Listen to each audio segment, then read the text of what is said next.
Senta que lá vem história. Olha eu aqui de novo contando algumas coisinhas pra vocês. Mas hoje eu quero falar sobre milagres. Alguns milagres que eu já vivi, né? Então eu vou começar com um que me veio à memória agora e que, assim, de certa forma tem um lugar especial no meu coração. Esse milagre aconteceu alguns anos atrás. Eu e o Gilmar estávamos trabalhando em uma empresa e a gente estava numa situação muito difícil. Até a gente ser chamado para trabalhar, a gente estava passando uma escassez financeira muito grande. Muito grande mesmo, gente. Assim, era algo absurdo. A gente já tinha a Yasmin, já tinha a Sara ainda ia fazer 2 aninhos. Nós estávamos, assim, literalmente na pindaíba. O Gilmar, ele sempre foi uma pessoa muito trabalhadora, ele sempre se virou como pôde. O problema do Gilmar é que ele sempre deu o sangue por gente que não merecia, sabe? O Gilmar sempre se dedicou demais para pessoas que não davam o devido valor. E muitas vezes as pessoas viam o talento dele e queriam usufruir daquilo. Então, meio que exploravam ele. E o Gilmar penou muito até ele aprender que ele tem que se olhar e se querer primeiro, né? Demorou, mas ele tá aprendendo. Mas voltando ao milagre, nós estávamos, né, nessa pindaíba. A gente chegou até a ter uma crise grande no nosso casamento por conta disso. Justamente por eu falar na orelha dele que ele tinha que se priorizar, que ele tinha muitos talentos, que ele tinha que usufruir aquilo pra ele, pra nossa família, não pros outros. E ele não queria me dar ouvido e a gente brigava muito por causa disso. Enfim. Aconteceu que eu recebi uma ligação, já contei num vídeo anterior, eu fui chamada pra trabalhar nessa empresa. E o Gilmar, a mesma pessoa chamou o Gilmar também, porque ela ia precisar de um segurança para inauguração. A princípio era mais ou menos um part-time, né? Não era algo fixo. Só que como ela viu os talentos do Gilmar, ela falou, não posso perder esse cara. Então ela contratou ele também. Porque o Gilmar, cara, ele é um bombril. Tudo que ele põe a mão, ele faz. É incrível. Se qualquer coisa nessa vida, se der na mão do cara, ele faz. O bicho é talentosíssimo, assim. Aí, nós começamos a trabalhar e como os dois como nós dois começamos a trabalhar juntos, a gente tinha 2 filhas, né? Não tinha ninguém pra ficar com elas. Esse foi o primeiro perrengue. Porque a gente precisava trabalhar, porque a gente tava passando um momento de escassez muito grande e não dava só pra um trabalhar. E aí, a gente foi atrás de alguém pra cuidar da Sara. Que a Yasmin estudava um período, então a Sara era em período integral, né? Aí a gente conseguiu uma mulher pra cuidar da Sara que ficava 2 bairros acima do nosso. Então, pra chegar na casa dessa mulher, a gente tinha que pegar um ônibus, chegar na casa dessa mulher. Antes, tinha que levar a Yasmin na escola. Da escola, tinha que pegar um ônibus e deixar a Sara na casa da babá. Da babá, pegava outro ônibus pra chegar no trabalho. Então, gente, era uma rotina corridíssima, assim. Tanto que quando chegava no final do dia, gente, eu voltava pra casa tão exausta, meus pés eu não estava aguentando mais, porque era o dia inteiro em pé, vendendo, né, naquela rotina doida do trabalho. Chegava em casa acabada, não eu chegava, né, nós chegávamos, porque o Gilmar também, tadinho. E aí, nesses perrengues, a gente já começou a ficar estressado, porque tava uma situação assim, sabe? Porque além do trabalho ser cansativo, ainda tinha as meninas, né, que a gente tinha que dar uma certa atenção. A preocupação ficava porque a Sara até então era só comigo, a Sara ainda mamava. Então era aquela situação, né, que eu ficava praticamente uma pilha. Aí o irmão do Gilmar veio oferecer pra gente uma motinha, né, que na verdade era mais uma mobilete, eu não sei nem como definir aquilo, porque era só o esqueleto mesmo, sabe, da moto. Mas assim, pra gente era um transporte, entende? A gente já ia economizar bastante do nosso tempo, né? Naquela correria. Porém, ele tinha oferecido essa motinha pra gente por R$1.000. E eu tinha um notebook.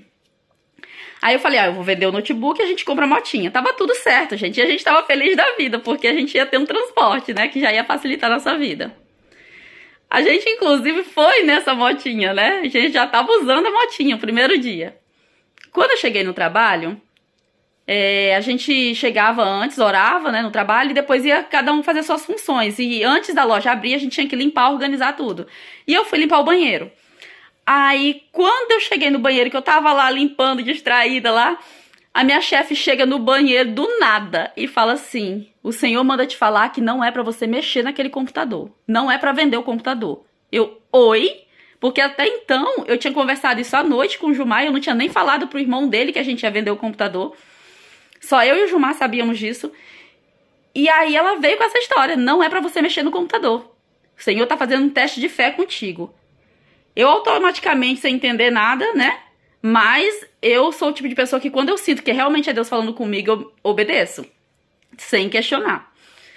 E aí eu fui contar na hora do almoço pro Gilmar, né? Que Deus tinha falado pra não mexer no computador. Pra quê? Gente do céu, o Gilmar veio igual maribondo pra cima de mim. Aí ele veio dizer que eu tava com dó de vender o computador, porque eu não tava pensando na família, que eu era muito egoísta, e aquela coisa, blá, blá, blá, blá, blá. Se já não bastasse isso, os irmãos dele entraram na mesma pilha. Ah, porque a tua mulher é egoísta, porque ela só pensa nela, ela não quer vender o computador porque é dela, e papapá, papapá, papapá. Gente, eu fiquei 2 semanas ouvindo essa ladainha. Mas firme no propósito. Falei, se Deus falou, eu tô aqui, vou cumprir, doa quem doer. Tinha dias que eu não aguentava, meu emocional ia lá embaixo, porque era tanta pedrada que eu desabava, não tinha jeito, né? E aí, na véspera do milagre, eu tive um sonho.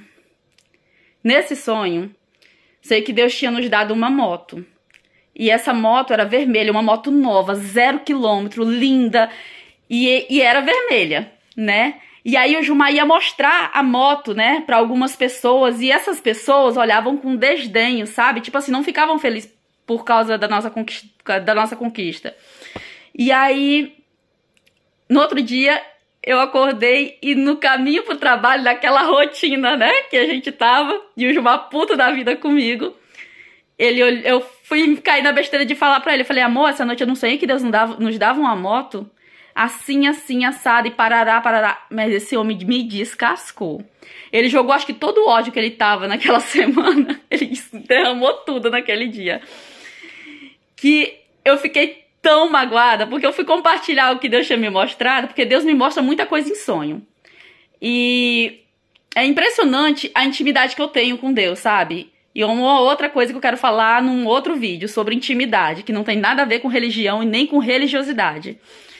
E aí, eu fiquei tão assim magoada, sabe? Porque ele não deu a importância pro que eu tava falando, mas enfim.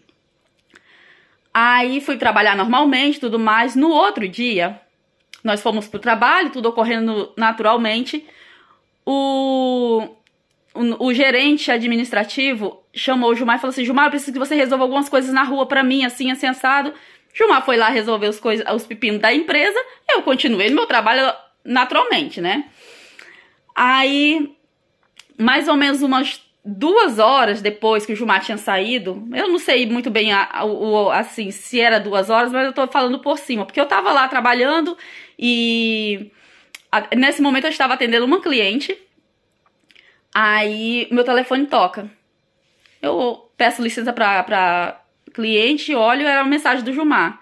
Me liga agora. Aí eu liguei pro Gilmar, né? Eu já fiquei preocupada, eu falei, meu Deus, o que será que aconteceu com esse menino? Aí, na hora que eu atendi, na hora que ele atendeu o telefone, ele começou a gritar, amor, tu não sabe o que acabou de acontecer, e não sei o quê. E eu comecei a ficar eufórica, eu falei, que diabo é isso, né? E aí, ele, amor, tu não vai acreditar.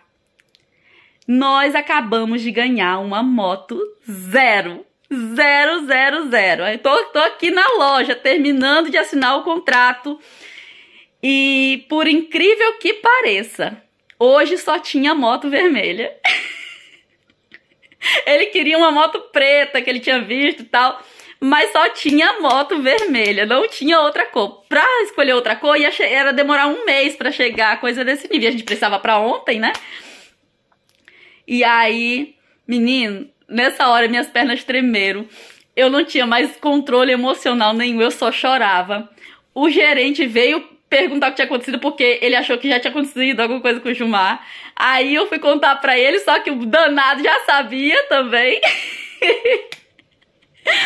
E aí, menino, são milagres assim que Deus faz, sabe? Que mostra que mesmo que a gente mereça castigo, o Senhor sempre vai nos oferecer um banquete. Porque Ele é Pai e como tal, Ele nos trata como filhos, sabe? Muitas vezes a gente esquece disso, né? E eu tenho aprendido tanto com Deus, sabe? Principalmente depois que eu saí da igreja.